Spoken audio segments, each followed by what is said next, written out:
Минималната плата статистички ја покачи и просечната. 4,7% покачување на платата во септември пресмета Државниот завод за статистика и даде податок за просечна плата во државата од 23.229 денари. Покачувањето, пак ќе кажам, е во просек, нели? А тој просек го формираат многу субјекти со ниски примања, големи примања, овие конфекцијски работници и така натаму. Така да сето тоа треба да се расчленува, да се члени, да видиме дали покачувањето на платите има ефект и кај оние вработени со најниски примања.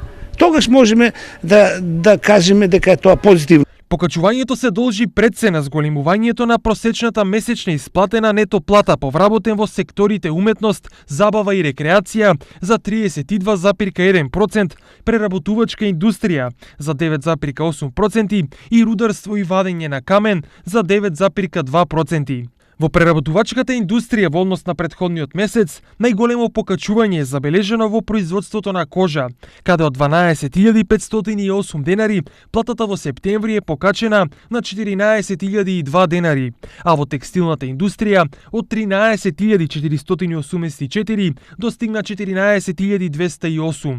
Вака изгледа статистички, но економистите разликуваат два вида на покачување – номинално и реално. Номинално е покачувањето на платите, меѓутоа може тоа да биде како резултат на покачени цени, изголемени трошоци на живот и така натаму. Значи, можеби тоа покачување ги неутрализира ефектите на покачените цени и трошоците на живот. Додека второто, реалното покачување на платите е правото покачување на платите, бидејќи тоа овозможува да луѓето со тај процент на пораз може да купат повеќе трговски стоки.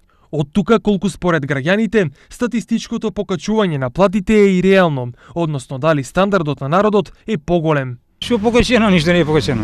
Мислам дека не малку е тоа 5%. Малку е тоа 5%.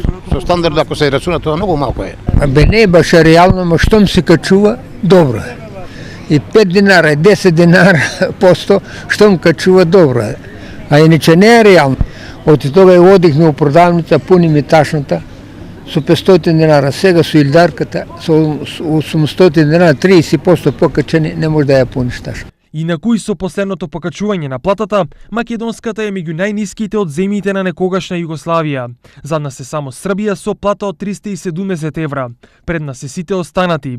Босна и Херцеговина со 428 евра, Црна Гора со 503, Хрватска со 749, а убедливо на врвот е Словенија со просечна плата од 1020,40 евра.